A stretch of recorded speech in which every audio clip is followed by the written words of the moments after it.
Hi, ಎಲ್ಲರಿಗೂ ನಮಸ್ಕಾರ. Very warm good evening my dear students, my dear friends.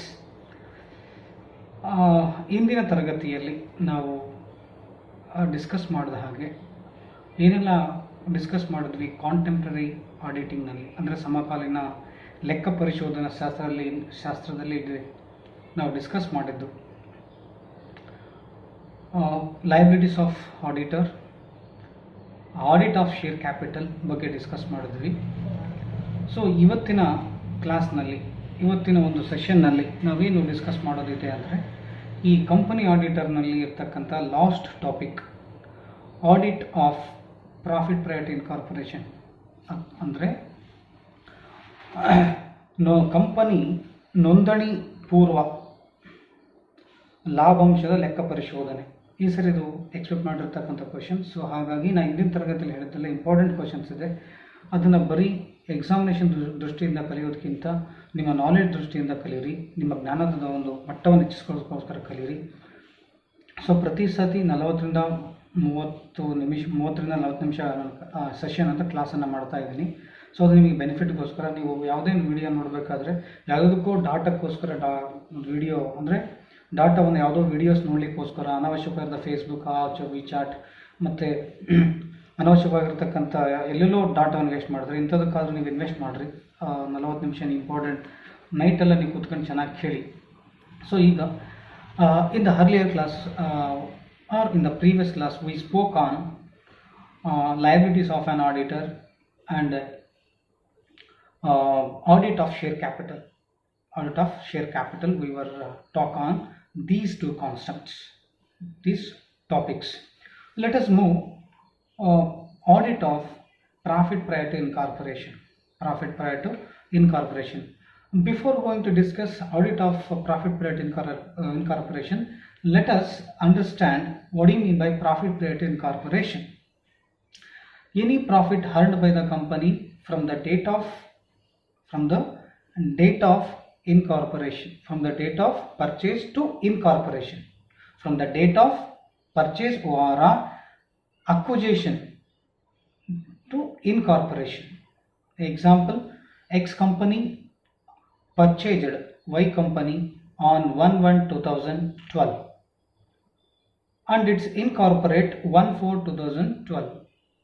Any profit made by the company from 1/1/2012 to 1/4/2012, any profit made in 3 months, any profit made by the company, acquisition or acquisition company, is called profit prior to incorporation.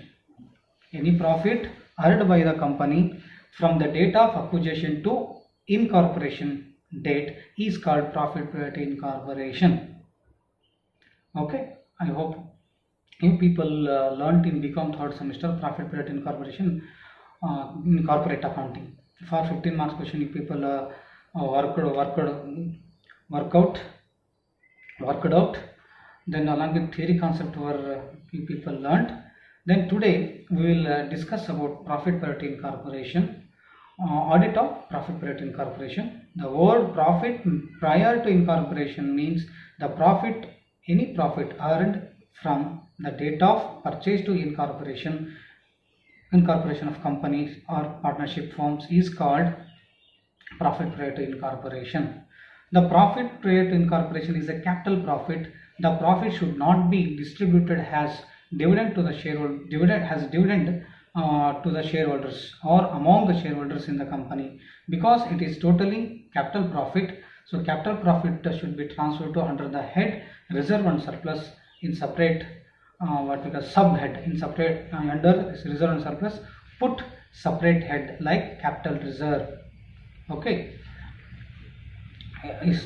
ಇಂದಿನ ಅಂದರೆ company ನೋಂದಣಿ ಪೂರ್ವ ಲಾಭಾಂಶ ಎಂದರೆ ನೋಂದಾಯಿಸಲ್ಪಡುವುದಕ್ಕಿಂತ ಮುಂಚೆ ಅಥವಾ ನೋಂದಾಯಿಸಲ್ಪಡುವ ಪೂರ್ವದಲ್ಲಿ ಗಳಿಸಿದ ಲಾಭಾಂಶವನ್ನು ನೋಂದಣಿ ಪೂರ್ವ ಲಾಭಾಂಶ ಅಂತ ಕರಿತೀವಿ. ಅಂದರೆ ಕಂಪನಿಯ ಕಾಯ್ದೆ ಪ್ರಕಾರ ನೋಂದಾಯಿಸಿದ ನಂತರವೇ ಕಂಪನಿ ಅಸ್ತಿತ್ವಕ್ಕೆ ಬರ್ತದೆ. As per companies act 1956 ORR 2013 The company comes into exist or exist after its registration under Companies Act. ಯಾವುದೊಂದು ಕಂಪನಿ ಅಸ್ತಿತ್ವಕ್ಕೆ ಬರಬೇಕಾದ್ರೆ ತನ್ನ ನೋಂದಣಿಯನ್ನು ಕಂಪನಿ ಕಾಯ್ದೆಯಡಿಯಲ್ಲಿ ನೋಂದಾಯಿಸಬೇಕು. ಓಕೆ, ಅಸ್ತಿತ್ವದಲ್ಲಿ ಬಂದ ನಂತರ ಮಾಡಿದ ವ್ಯವಹಾರಗಳಿಂದ ಗಳಿಸಿದ ಲಾಭಕ್ಕೆ ನಾವು ವ್ಯಾಪಾರ ಲಾಭ ಅಂತ ಕರಿತೀವಿ. ಅಂದರೆ ಆಫ್ಟರ್ ಎಸ್ಟಾಬ್ಲಿಷ್ಮೆಂಟ್ ಆದಮೇಲೆ ಕಂಪನಿ ಏನೇ ಲಾಭವನ್ನು ಗಳಿಸಿದ್ರೆ ಅದನ್ನು ವ್ಯಾಪಾರ ಲಾಭ ಅಂತ ಕಾಣ್ತೀವಿ. ಆದರೆ ಯಾವುದೇ ಲಾಭವನ್ನು ಕಂಪನಿ ನೋಂದಣಿ ಪೂರ್ವದಲ್ಲಿ ಏನಾದರೂ ಲಾಭ ಗಳಿಸಿದರೆ ಅದಕ್ಕೆ ಕಂಪನಿ ನೋಂದಾವಣೆ ಆದ ನಂತರ ಬರ್ತಕ್ಕಂಥ ಲಾಭ ರೆವಿನ್ಯೂ ಪ್ರಾಫಿಟ್ ಅಂತ ಹೇಳ್ತೀವಿ. ಕಂಪನಿ ನೋಂದಾವಣೆ ಪೂರ್ವದಲ್ಲೇ ಏನು ಹೆಸರು ನೋಂದಾಯಿಸಿಲ್ಲ, ಮತ್ತು ನೋಂದಾಯಿಸಬೇಕು, ಅದಕ್ಕಿಂತ ಮುಂಚೆ ಲಾಭ ಗಳಿಸಿದರೆ ಅದು ಬಂಡವಾಳದ ಲಾಭ. ಬಂಡವಾಳದ ಲಾಭವನ್ನು ಷೇರುದಾರರಿಗೆ ಲಾಭಾಂಶವನ್ನಾಗಿ ಹಂಚಲಿಕ್ಕೆ ಬರುವುದಿಲ್ಲ. ಇದನ್ನು ನೀವು ಪರೀಕ್ಷೆಯಲ್ಲಿ ಕೂಡ ಬರೆಯಬೇಕಾಗುತ್ತೆ, ಈ ಎಲ್ಲ ಪಾಯಿಂಟ್ಸನ್ನು, ಈ ಟಾಪಿಕ್ ಹೇಳೋದನ್ನು. ಸೊ ನೋಂದಾವಣೆ ಪೂರ್ವದಲ್ಲಿ ಗಳಿಸಿರ್ತಕ್ಕಂಥ ಎಲ್ಲ ಲಾಭವನ್ನು ನಾವು ಬಂಡವಾಳದ ಲಾಭ ಅಂತ ಹೇಳ್ತೀವಿ. ಬಂಡವಾಳದ ಲಾಭವನ್ನು ನಾವು ಆಂಗ್ಲ ಮಾಧ್ಯಮದಲ್ಲಿ ಹೇಳ್ತಿರ್ಬೇಕಾದ್ರೆ ಬಂಡವಾಳದ ಲಾಭವನ್ನು ಷೇರುದಾರರಿಗೆ ಲಾಭಾಂಶವಾಗಿ ಹಂಚಲಿಕ್ಕೆ ಬರುವುದಿಲ್ಲ. ಬಟ್ ವ್ಯಾಪಾರದ ಲಾಭ ಏನು ರೆವಿನ್ಯೂ ಪ್ರಾಫಿಟ್ ಅಂತ ಹೇಳ್ತೀವಿ ಅದನ್ನು ಷೇರುದಾರರಿಗೆ ಲಾಭಾಂಶವನ್ನಾಗಿ ಹಂಚಬಹುದು. ಈ ಒಂದು ಟಾಪಿಕ್ಗೆ ಸಂಬಂಧಪಟ್ಟಂಗೆ ಲೆಕ್ಕ ಪರಿಶೋಧಕನು ಹೇಗೆ ಲೆಕ್ಕ ಪರಿಶೋಧನೆಯನ್ನು ಮಾಡಬೇಕು ಅನ್ನೋದ್ರ ಬಗ್ಗೆ ಈಗ ನಮ್ಮ ಟಾಪಿಕ್ 5 ಮಾರ್ಕ್ಸ್. ಸೊ ಇದು ಪ್ರಾಫಿಟ್ ಪೇರಿಯಡ್ ಇನ್ಕಾರ್ಪೊರೇಷನ್ ಬಗ್ಗೆ ನಾವು ತಿಳ್ಕೊಂಡ್ವಿ. ಅಂದರೆ ಇಲ್ಲಿ ಈ ಪ್ರಾಫಿಟ್ ಪೇರಿಯಡ್ ಇನ್ಕಾರ್ಪೊರೇಷನ್ ಯಾವಾಗ ಅರೈಸ್ ಆಗುತ್ತೆ ಅಂದರೆ ಈ ಎರಡು ಪಾಲುಗಾರಿಕೆ ಸಂಸ್ಥೆಗಳು ಏನು ಮಾಡಿ ವಿಲೀನಗೊಂಡಾಗ ಮಾತ್ರ ಕಂಪನಿ ರಚನೆ ಮಾಡಿದಾಗ, ಅಂದರೆ ವಿಲೀನಗೊಂಡು ಕಂಪನಿ ರಚನೆ ಮಾಡಿದಾಗ ಪ್ರಾಫಿಟ್ ಪೇರಿಯಡ್ ಇನ್ಕಾರ್ಪೊರೇಷನ್ ಸೃಷ್ಟಿಯಾಗ್ತದೆ. ನೆನಪಿರಲಿ, ಇದು ಸ್ವಲ್ಪ ಕಾನ್ಸೆಪ್ಟಲ್ಲಿ ಇಟ್ಕೋಬೇಕು. ನೀವು ಕಲ್ತಿರ್ತೀರಿ ಪ್ರಾಫಿಟ್ ಇನ್ಕಾರ್ಪೊರೇಷನ್ ಹೆಂಗೆ ಕ್ರಿಯೇಟ್ ಅಂದರೆ ಎರಡು ಪಾಲುಗಾರಿಕೆ ಸಂಸ್ಥೆಗಳು ವಿಲೀನಗೊಂಡು ಕಂಪನಿ ರಚನೆ ಮಾಡಿದಾಗ ಕಂಪನಿ ನೋಂದಾಯಿಸುವ ಪ್ರಕ್ರಿಯೆಯಲ್ಲಿ ಅನೇಕ ದಾಖಲಾತಿಗಳನ್ನು ಪೂರೈಸಿದ ನಂತರ ಕಂಪನಿ ನೋಂದಾಯಿಸಲ್ಪಡುವವರು. ಇದು ಕಾಮನ್ ಆಗಿ ನೋಂದಾಯಿಸಲ್ಪಡ್ತಾರೆ. ಅಂದರೆ ಎರಡು ಪಾರ್ಟ್ನರ್ಶಿಪ್ ಫರ್ಮ್ಸಿಂದನೇ ಇದು ಪ್ರಾಫಿಟ್ ಪೇರಿಯಡ್ ಇನ್ಕಾರ್ಪೊರೇಷನ್ ಹೆಚ್ಚಾಗಿ ಸೃಷ್ಟಿಯಾಗ್ತದೆ. ಎರಡು ಪಾಲುಗಾರಿಕೆ ಸಂಸ್ಥೆಗಳು ಒಪ್ಪಂದ ಮಾಡಿದಾಗಿನಿಂದ ನೋಂದಾವಣೆವರೆಗೂ ಉದ್ಯಮಗಳ ವ್ಯವಹಾರ ಸ್ಥಗಿತಗೊಳ್ಳುವುದಿಲ್ಲ. ಈ ಎಕ್ಸಾಂಪಲ್, ಎರಡು ಪಾರ್ಟ್ನರ್ಶಿಪ್ ಫಾರ್ಮು ಸೇರಿ ಒಂದು ಕಂಪನಿ ಮಾಡಬೇಕಂತ ಇರ್ತದೆ. X partnership X and Y ಇಬ್ಬರು ಸೇರಿ ಏನು ಮಾಡ್ತಾರೆ, ಒಂದು ಮರ್ಜ್ ಆಗಿ ವಿಲೀನಗೊಂಡು ಅದನ್ನು ಒಂದು ಕಂಪನಿ ನಿರ್ಮಾಣ ಮಾಡೋಣ ಅಂತೇಳಿ ಒಪ್ಪಂದ ಮಾಡಿಕೊಂಡು ಆ ಕಂಪನಿ ನಿರ್ಮಾಣ ಆಗೋ ತನಕ ಎರಡು ಎಕ್ಸ್ ಮತ್ತು ವೈ ವ್ಯಾಪಾರ ನಿಲ್ಲಿಸಂಗಿಲ್ಲ, ವ್ಯಾಪಾರ ಮಾಡ್ಕೊಂಡು ಹೋಗ್ತಾನೆ ಇರ್ತಾರೆ. ಆ ಕಂಪನಿ ಎರಡೂ ಸೇರಿ ಅಂದರೆ ಪಾರ್ಟ್ನರ್ಶಿಪ್ ಫರ್ಮ್ ಎರಡೂ ಸೇರಿ ಒಂದು ಕಂಪನಿ ಅಂತ ನಿರ್ಮಾಣ ಮಾಡಬೇಕಾದ್ರೆ ಈ ಎರಡೂ ಪಾಲುಗಾರಿಕೆ ಸಂಸ್ಥೆಗಳು ಏನು ಮಾಡಬೇಕು, ಎರಡೂ ಪಾಲುಗಾರಿಕೆ ಸಂಸ್ಥೆಗಳು ಸೇರಿ ಕಂಪನಿ ಆಗಬೇಕಾದ್ರೆ ಎರಡೂ ಪಾಲುಗಾರಿಕೆ ಸಂಸ್ಥೆಗಳಿಗೆ ಕಂಪನಿ ಆಗಲಿಕ್ಕೆ ಸ್ವಲ್ಪ ಸಮಯ ತಗೊಳ್ಳುತ್ತೆ.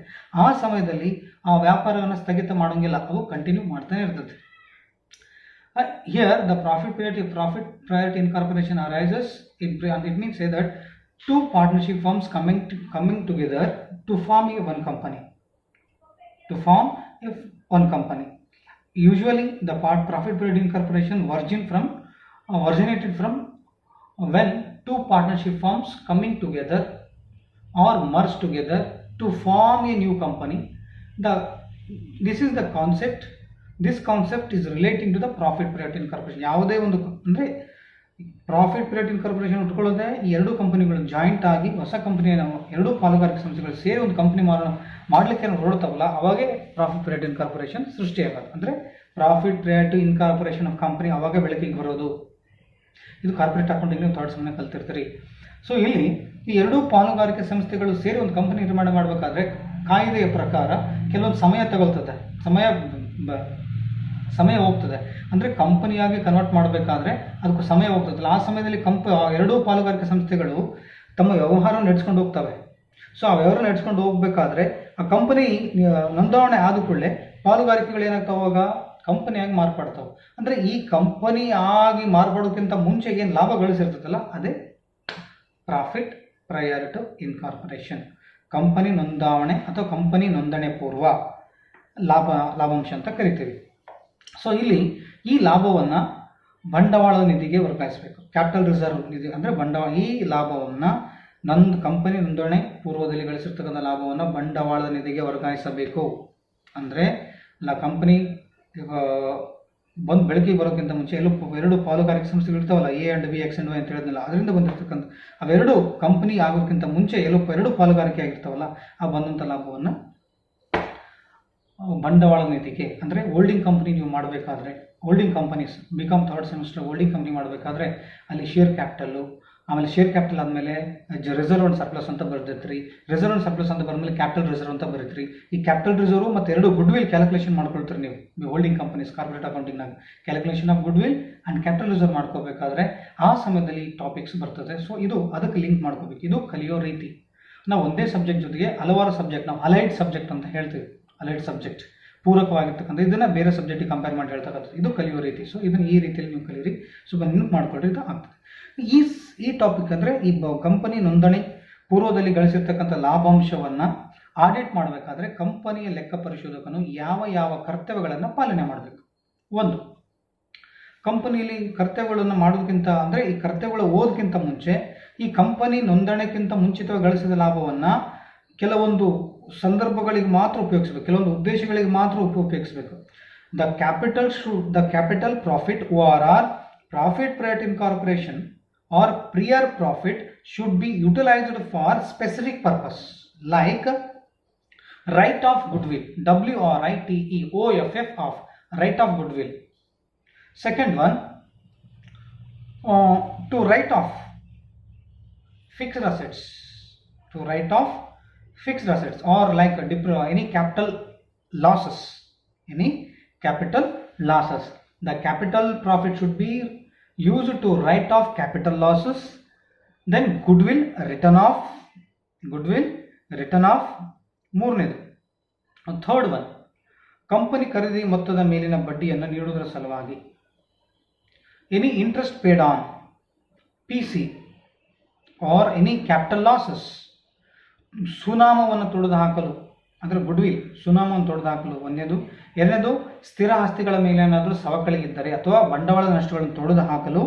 ಮತ್ತು ಕಂಪನಿ ಖರೀದಿ ಮೊತ್ತದ ಮೇಲಿನ ಅಂದರೆ ಪರ್ಚೇಸ್ ಕನ್ಸಿಡರೇಷನ್ ಏನು, if any interest on PC purchase consideration ಇದ್ದರೆ ಅದನ್ನು ರೈಟ್ ಆಫ್ ಮಾಡಲಿಕ್ಕೆ ಈ ಕ್ಯಾಪಿಟಲ್ ಪ್ರಾಫಿಟನ್ನು ಉಪಯೋಗಿಸಬೇಕು. ಓಕೆ, ಪ್ರಾಫಿಟ್ ಬಂದರೆ okay sir. In case loss ಬಂದರೆ loss prior incorporation, loss prior incorporation should be write off from capital profit or capital reserve, ORR added, ORR debited to goodwill account. goodwill ಅಕೌಂಟಿಗೆ ಅದನ್ನು debit ಮಾಡ್ಬೋದು ಅಥವಾ capital ಪ್ರಾಫಿಟ್ನಲ್ಲಿ ಅಥವಾ capital ರಿಸರ್ವ್ನಲ್ಲಿ ಅದನ್ನು ತೊಡೆದು ಹಾಕ್ಬೋದು. ಇವಿಷ್ಟು ಗಮನದಲ್ಲಿ ಇಟ್ಕೋಬೇಕಂದ್ರೆ ಇವಿಷ್ಟು ಒಂದು ಪ್ರಾಫಿಟ್ ಪೀರಿಯಡ್ ಇನ್ಕಾರ್ಪೊರೇಷನ್ಗೆ ಆಡಿಟ್ ಮಾಡೋದಕ್ಕಿಂತ ಮುಂಚೆ ಇದಿಷ್ಟು ಸಾರಾಂಶ ಇರಬೇಕು. ಇದಾದ ನಂತರ ನೆಕ್ಸ್ಟು ಇದಕ್ಕೆ ಸಂಬಂಧಪಟ್ಟಂಗೆ ಅಂದರೆ ಕಂಪನಿ ನೋಂದಣಿ ಪೂರ್ವ ಲಾಭಾಂಶ, ಕಂಪನಿ ನೋಂದಣಿ ಪೂರ್ವ ಲಾಭಾಂಶದ ಲೆಕ್ಕ ಪರಿಶೋಧನೆ. ಈ ಸರಿ 5 ಮಾರ್ಕ್ಸಿಗೆ ಬರೋ ಚಾನ್ಸಸ್ ಇದೆ ಕಾನ್ಸೆಪ್ಟು, ಅಥವಾ 15 ಮಾರ್ಕ್ಸ್ಗೂ ಬರಲಿಕ್ಕೂ ಚಾನ್ಸಸ್ ಇದೆ. ಇದನ್ನು ಚೆನ್ನಾಗಿ ಇಷ್ಟಪಟ್ಟು ನೀವು ಲಿಸನ್ ಮಾಡಿ. ಓಕೆ, ಇದಾದಮೇಲೆ ಇದಿಷ್ಟು ಅಂಶಗಳು. ಪ್ರಾಫಿಟ್ ಬಂದರೆ ಏನೇನು ಮಾಡ್ಬೇಕಂತ ಹೇಳಿದೆ, ಲಾಸ್ ಬಂದರೆ ಏನು ಮಾಡ್ಬೇಕು, ನಷ್ಟ ಬಂದರೆ ಏನು ಮಾಡ್ಬೇಕಂತ ಹೇಳಿದೆ. ಈಗ what are the duties of company auditor while discharging is auditing of profit period incorporation? The following ಈ following duties has to be discharge. ಈ ಕೆಳಗಡೆ ಕೊಟ್ಟಿರ್ತಕ್ಕಂಥ ಕರ್ತವ್ಯಗಳನ್ನು ಪಾಲನೆ ಮಾಡಬೇಕು. ಕಂಪನಿ ನೋಂದಣಿ ಪೂರ್ವ ಲಾಭಾಂಶದ ಲೆಕ್ಕ ಪರಿಶೋಧನೆಗೆ ಸಂಬಂಧಿಸಿದಂತೆ, ಕಂಪನಿ ನೋಂದಣಿ ಪೂರ್ವ ಲಾಭಾಂಶದ ಲೆಕ್ಕ ಪರಿಶೋಧನೆಗೆ ಸಂಬಂಧಿಸಿದಂತೆ ಲೆಕ್ಕ ಪರಿಶೋಧಕನ ಕರ್ತವ್ಯಗಳು. ಮೊದಲನೇದು, ಕಂಪನಿ ನೋಂದಾಯಿಸಲ್ಪಡುವ ಮುಂಚೆ ಅಥವಾ ನಂತರದ ಲಾಭ, ಅಂದರೆ ಕಂಪನಿ ನೋಂದಣಿ ಪೂರ್ವ ಲಾಭಾಂಶ, ಕಂಪನಿ ನೋಂದಣಿಯ ನಂತರ ಗಳಿಸಿರ್ತಕ್ಕಂಥ ಲಾಭಾಂಶ, ಆ ಸಮಯಕ್ಕೆ ಸಂಬಂಧಪಟ್ಟಂಗೆ ಲಾಭ ಮತ್ತು ನಷ್ಟ ಖಾತೆ ತಯಾರಿಸುವಾಗ ಬಳಸಿದ ಆಧಾರಗಳು ಸಮರ್ಪಕವಾಗಿದೆನಾ?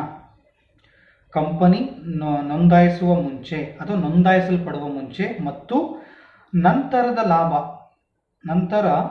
ಲಾಭ ನಷ್ಟ ಖಾತೆ ತಯಾರಿಸುವಾಗ ಬಳಸಿದ ಆಧಾರಗಳು ಸಮರ್ಪಕವಾಗಿವೆಯಾ ಎಂಬುದನ್ನು ಗಮನಿಸಬೇಕು ಲೆಕ್ಕ ಪರಿಶೋಧಕನು. The auditor should verify or cross check whether the profit earned prior and after these profit whether transferred to profit and loss account. The profit and loss account should be prepared on the basis of prescribed format or not. Okay, second one, company ನೋಂದಾಯಿಸುವ ಪೂರ್ವದಲ್ಲಿ ಗಳಿಸಿದ ಲಾಭವನ್ನು ಷೇರುದಾರರಿಗೆ ಲಾಭಾಂಶವೊಂದು ವಿತರಣೆ ಮಾಡಲು ಬರುವುದಿಲ್ಲ ಎಂಬುದನ್ನು ಖಚಿತಪಡಿಸಿಕೊಳ್ಳಬೇಕು. ನಾನು ಥಿಯರಿ ಹೇಳಬೇಕಾದ್ರೆ ಬಿಗಿನಿಂಗ್ ಇಂಟ್ರೊಡಕ್ಷನ್ ಪರಿಚಯ ಮಾಡಿಕೊಡ್ಬೇಕಾದ್ರೆ ಹೇಳಿದೆ, ಬಂಡವಾಳದ ಲಾಭವನ್ನು ಷೇರುದಾರರಿಗೆ ಹಂಚಲಿಕ್ಕೆ ಬರುವುದಿಲ್ಲ. ಅದು ವರ್ಷಕ್ಕೆ ಒಂದು ಸತಿ ಕಂಪನಿ ಲಾಭಾಂಶವನ್ನು ಘೋಷಣೆ ಮಾಡ್ತಲ್ಲ ಡಿವಿಡೆಂಡ್, ಆ ಡಿವಿಡೆಂಡ್ ಘೋಷಣೆ ಮಾಡೋ ಸಮಯದಲ್ಲಿ ಬಂಡವಾಳದ ಲಾಭಾಂಶವನ್ನು ಹಂಚಲಿಕ್ಕೆ ಬರುವುದಿಲ್ಲ ಅಂತ ನಾನು ಹೇಳಿದ್ನಲ್ಲ. ಅದೇ ಇಲ್ಲಿ ಕಂಪನಿ ಲೆಕ್ಕ ಪರಿಶೋಧಕರು ಏನು ಮಾಡಬೇಕು, ಕಂಪನಿ ನೋಂದಣಿ ಪೂರ್ವದಲ್ಲಿ ಗಳಿಸಿರ್ತಕ್ಕಂಥ ಲಾಭಾಂಶವನ್ನು ಷೇರುದಾರರಿಗೆ ಹಂಚಿದಾರ ಅನ್ನೋದನ್ನು ಗಮನಕ್ಕೆ ತಂದ್ಕೋಬೇಕು. ಹಂಚಿದಾರ ಅಥವಾ ಹಂಚಿಲ್ಲವೋ ಅನ್ನೋದು, ಅದು ಷೇರುದಾರರಿಗೆ ಹಂಚಿಲ್ಲವೋ ಅಥವಾ ವಿತರಣೆ ಮಾಡಿಲ್ಲವೋ ಅನ್ನೋದು ಗಮನ ಖಚಿತಪಡಿಸಿಕೊಳ್ಬೇಕು. The auditor should know whether the capital profit distributed has dividend among the shareholders or not. Whether distributed or not, he should be cross check. ಅವನು ಕ್ರಾಸ್ ಚೆಕ್ ಮಾಡಬೇಕು. ನೆಕ್ಸ್ಟ್ ಥರ್ಡ್ ಒನ್, ಕಂಪನಿ ನೋಂದಾಯಿಸುವ ಪೂರ್ವದಲ್ಲಿ ಮಾಡಿದ ನಷ್ಟವಿದ್ದರೆ ಅದನ್ನು ಸರಿಯಾಗಿ ಹೊಂದಾಣಿಕೆ ಮಾಡಲಾಗಿದೆ ಎಂಬುದನ್ನು ಗಮನಿಸಬೇಕು. ಓಕೆ, ಪ್ರಾಫಿಟ್ ಬಂದರೆ ಓಕೆ ಸರ್, ಲಾಭ ಬಂದರೆ ಓಕೆ, ನಷ್ಟ ಬಂದರೆ ಆ ನಷ್ಟವನ್ನು ಸರಿಯಾಗಿ ಹೊಂದಾಣಿಕೆ ಮಾಡಿದಾರ. ಹೊಂದಾಣಿಕೆ ಯಾವುದರಲ್ಲಿ ಮಾಡ್ಕೋಬೇಕು, ಒಂದು ಸುನಾಮ ಗುಡ್ವಿಲ್ ಅಲ್ಲಿ ಆ್ಯಡ್ ಮಾಡಬೇಕು. ಇಲ್ಲೂ ಎರಡನೇದು ಕ್ಯಾಪಿಟಲ್ ಪ್ರಾಫಿಟ್ ಅಥವಾ ಕ್ಯಾಪಿಟಲ್ ರಿಸರ್ವ್ನಲ್ಲಿ ಅಥವಾ ಕ್ಯಾಪಿಟಲ್ ಪ್ರಾಫಿಟ್ ಬಂಡವಾಳದ ಲಾಭದಲ್ಲಿ ಅಥವಾ ಬಂಡವಾಳದ ನಿಧಿಗೆ ಅದನ್ನು ತೊಡೆದು ಹಾಕೋದಂದ್ರೆ ಮೈನಸ್ ವ್ಯವಕಲನ ಮಾಡಿದಾರ. Here third point, third duty of company auditor under audit of profit parenting corporation, whether the loss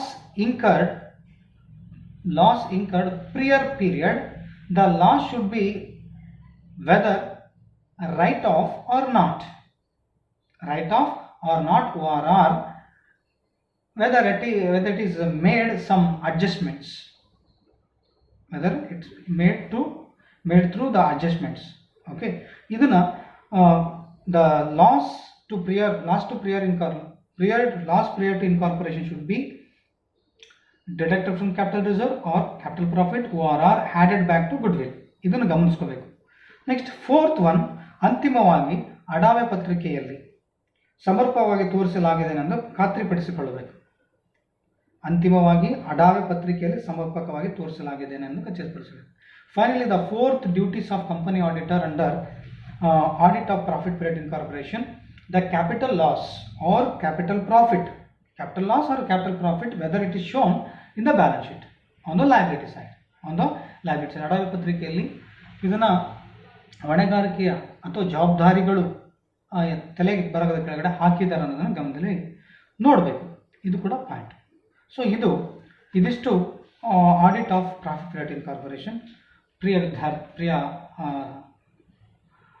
ಸ್ನೇಹಿತರೆ, ಇಲ್ಲಿಗೆ ಈ ಒಂದು ಕಂಪನಿ ಲೆಕ್ಕ ಪರಿಶೋಧಕರ ಚಾಪ್ಟರ್ ಮುಗಿತು. ನೆಕ್ಸ್ಟ್ ನಿಮಗೆ ಇಂಪಾರ್ಟೆಂಟ್ ಚಾಪ್ಟರ್ ಇದೆ, ವಿವಿಧ ಸಂಘ ಸಂಸ್ಥೆಗಳ ಲೆಕ್ಕ ಪರಿಶೋಧನೆ ಅಂತ ಇದೆ. Audit of different firms and institutions or audit of various entities ಇದೆ. ಅದು ಎಕ್ಸಾಮಿಗೆ 15 ಮಾರ್ಕ್ಸ್ಗೆ ಕಂಪಲ್ಸರಿ ಬಂದಿದೆ. ಅದರಲ್ಲಿ ಇಂಪಾರ್ಟೆಂಟ್ ಕಾನ್ಸೆಪ್ಟ್ ಬಂದು ಒಂದು audit program of educational institutions, audit program of partnership firm, audit program of banks ಇವುದ್ರ 3 ಬಗ್ಗೆ ಜಾಸ್ತಿ ಕ್ವಶನ್ ಪೇಪರಿಗೆ ಬಂದಿದೆ. ಇನ್ನು ಹೆಚ್ಚಾಗಿ ಅದನ್ನು ಬಿಟ್ಟು ಇನ್ನೊಂದು ಏನು ಕೇಳಲಿಕ್ಕೆ ಸಾಧ್ಯತೆ ಇದೆ, ಆಡಿಟ್ ಆಫ್ ಚಾರಿಟಬಲ್ ಇನ್ಸ್ಟಿಟ್ಯೂಷನ್ಸ್. ಈ 4 ಬಗ್ಗೆ ಭಾಳ ಇಂಪಾರ್ಟೆಂಟ್ ಕಾನ್ಸೆಪ್ಟ್ ಇದೆ. ಇದ್ರ ಬಗ್ಗೆ ಕೂಡ ನಾವು ಡಿಸ್ಕಸ್ ಮಾಡೋಣ. ದಯವಿಟ್ಟು ಇಷ್ಟಪಟ್ಟು ನೀವು ಪಾಠನ ಕೇಳಿ ನೀವು ಕೂಡ ಸಕ್ಸಸ್ ಆಗ್ತೀರಿ. ಇಷ್ಟು ದಿವಸ ನಾನು ಹೇಳಿದ್ದೆಲ್ಲ ಪಾಠ ಎಲ್ಲ ಎಕ್ಸಾಮಿಗೆ ಇಂಪಾರ್ಟೆಂಟೇ. ಮುಂದಿನ ದಿನಗಳಲ್ಲಿ ಅಥವಾ ಮುಂದಿನ ಥರದ ಸೆಷನ್ನಲ್ಲಿ ನಾನು ವಿವಿಧ ಸಂಘ ಸಂಸ್ಥೆಗಳ ಲೆಕ್ಕ ಪರಿಶೋಧನೆ ಅಧ್ಯಾಯ 4ಕ್ಕೆ ಹೋಗೋಣ. ಅದರಲ್ಲಿ ಇಂಪಾರ್ಟೆಂಟ್ 15 ಮಾರ್ಕ್ಸಿನ 2, 5 ಮಾರ್ಕ್ಸಿನ 2 ಬರ್ತದೆ. ಟೋಟಲ್ 30 ಪ್ಲಸ್ ಒಂದು 5 ಅಂತ ಇಟ್ಕೊಳ್ಳಿ, 10, 25 ಮಾರ್ಕ್ಸಿಗೆ ಬರ್ತದೆ. 2 ಮಾರ್ಕ್ಸಿನ ಒಂದು ಸೇರಿಸಿದ್ರೆ ಒಂದು 20, 27, 30 ಮಾರ್ಕ್ಸಿಗೆ ಕವರ್ ಆಗುತ್ತೆ. ನೆಕ್ಸ್ಟ್ ಚಾಪ್ಟರ್ ವಿಡಿಯೋ ಸೆಷನ್ಸನ್ನು ಮಾಡಿ ಹಾಕ್ತೀನಿ. ಆಲ್ರೆಡಿ ಅದ್ರ ಬಗ್ಗೆ ನೋಟ್ಸ್ ಕೂಡ ನಿಮಗೆ ವಾಟ್ಸಪ್ನಲ್ಲಿ ಫೋಟೋ ಕ್ಲಿಕ್ ಮಾಡಿ ಕೂಡ ಹಾಕಿದ್ದೀನಿ. ದಯವಿಟ್ಟು ನಾನು ಪಾಠ ಹೇಳೋದಕ್ಕಿಂತ ಮುಂಚೆ ನೀವು ನೋಟ್ಸ್ ಮಾಡ್ಕೊಳ್ರಿ. ನಾನು ಎಕ್ಸ್ಪ್ಲೇನ್ ಮಾಡಿದ್ರೆ ನಿಮಗೆ ಕ್ಲಿಯರಾಗಿ ಅರ್ಥ ಆಗ್ತದೆ. ನಿಮಗೇನೇ ಡೌಟ್ಸ್ಗಳಿದ್ದರೆ ಕೇಳಿ, ಕಾಲ್ ಮಾಡಿ, ಮೆಸೇಜ್ ಹಾಕಿ, ನಾನು ಅದಕ್ಕೆ ರಿಪ್ಲೈ ಮಾಡ್ತೇನೆ. ಈ ಚಾನಲ್ಸ್ ನಾನು ಇದು ಮಾಡಿದ್ಮೇಲೆ ನನ್ನ ಚಾನಲ್ಸ್ಗೆ ಸಬ್ಸ್ಕ್ರೈಬ್ ಆಗಿ ನಿಮಗೆ ಹೊಸ ವಿಡಿಯೋಸು ಎಡಿಟಿಂಗ್ ಬಗ್ಗೆ ಇರ್ಬೋದು, QT ಬಗ್ಗೆ ಇರ್ಬೋದು, MCOM ಸಬ್ಜೆಕ್ಟ್ ಬಗ್ಗೆ ಕೂಡ ಮಾಡ್ತಾ ಇದ್ದೀನಿ. ಅವೆಲ್ಲ ನಿಮಗೆ ಹೆಲ್ಪ್ ಆಗ್ತದೆ. ನೆಕ್ಸ್ಟ್ ಕ್ಲಾಸಸ್ಸು ಇಂಪಾರ್ಟೆಂಟ್ ಹೇಳಿದ್ನಲ್ಲ, audit program of banking, audit program of charitable institution, audit program of banks, audit program of educational institution ಬಗ್ಗೆ ನಾನು ಡಿಸ್ಕಸ್ ಮಾಡೋಣ. ಪಾರ್ಟ್ನರ್ಶಿಪ್ ಪಾಲುಗಾರಿಕೆ ಬಗ್ಗೆ. ಸೊ ಅದು ನೆಕ್ಸ್ಟ್ ಚಾಪ್ಟರ್ ಇದೆ. ಸೊ ಇಲ್ಲಿಗೆ ಕಂಪನಿ ಲೆಕ್ಕ ಪರಿಶೋಧಕನ ಅಧ್ಯಾಯ ಮುಗಿತು. So keep watching video classes for you people. ಇದು ನಿಮಗೋಸ್ಕರ ಮಾಡ್ತಾ ಇರೋದು. ದಯವಿಟ್ಟು ಇಷ್ಟಪಟ್ಟು ಕೇಳಿ. Thank you so much one and all. Have a good day, have A progressive time.